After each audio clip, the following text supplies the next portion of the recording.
Special session na ipinatawag ni Pangulong Marcos ay pinaghahanda na raw ng Senate Majority Bloc. Paano kaya naghahanda? Ating alamin mga kabombo sa ulat ni Bombo Angelo Aganan. Bombo Dennis, Bombo Jai sa ating mga nakalap na balita mula dito sa Senado.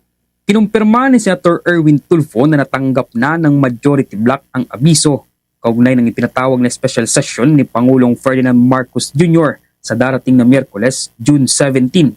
Ayon kay Tulfo, naghahanda na umano ang mga senador sa mayorya na pinamumunuan ni Acting Senate President Sherwin Gatchalian para sa espesyal na sesyon upang may pagpatuloy ang pagtatalakay at pag-aproba sa mga nakabimbing panukalang batas, partikular na ang mga nasa ikatlo at pinal na pagbasa. Kasama rin umano sa agenda ang pagpupulong ng Commission on Appointments para aksyonan ng mga nakabimbing appointment, kabilang ang 3 general na hindi naaprubahan dahil sa 2 beses na pagpapalit ng liderato sa Senado. Dagdag pa ni Tulfo, inaasahang 1 araw lamang isasagawa ang special session mula umaga hanggang hapon kung saan kasunod nito ang pagpupulong ng Commission on Appointments. Opo. Nabigyan na po kami ng abiso na may ganun nga po.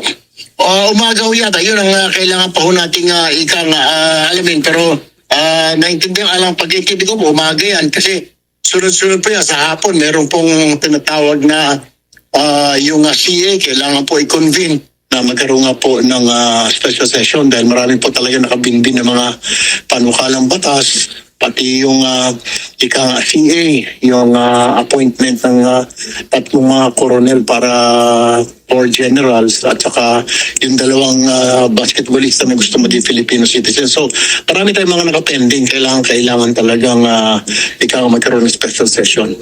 Kaugnay nito, Bombo Dennis, umaasa rin si Tulfo na magkakaroon na ng sapat na bilang ang kanilang grupo upang formal na maihalal si Gatchalian bilang Senate President at tuluyang marisolba na o matuldukan ang sigalot sa liderato ng Senado.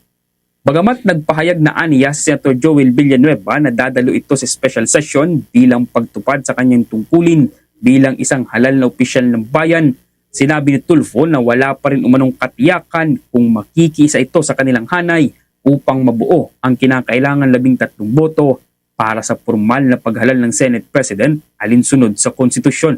Sa kabila nito, sinabi ng senador na nagpapatuloy ang pakikipag-usap ng ilang miyembro ng mayorya sa minorya upang makuha ang kinakailangang bilang ng suporta. Umaasa rin siya na tutuparin umano ni Senator Alan Peter Cayetano ang nauna niyang pahayag na voluntaryo itong bababa sa pwesto kapag mayroon ng kumpletong 13 boto para sa bagong liderato. Aming dalangin naman ng lahat, hindi lang kami siguro, kundi ang sambayanan para matapos na ito na tumahimik na dahil ang pangako naman po ni Senator Cayetano, bababa siya pag may 13. Sana nga, meron kaming 13 talaga bukas dahil ang alam ko dyan, yung pagkabasa ko, yung isa na mag-a-attend lang daw po, talagang gusto niya lang daw talaga para magkaroon po ng session. So, mag-a-attend daw po siya pero no commitment yet na sasama po sa amin. Samantala, Bombo Dennis, tila pinatutsadahan naman ni Senator Panteluping Lacson si Cayetano matapos itong sabihin na maaaring matigil na ang umano'y pagiging delusyonal nito sa paggiit na siya pa rin ang Senate President sa oras na maisagawa ang special session.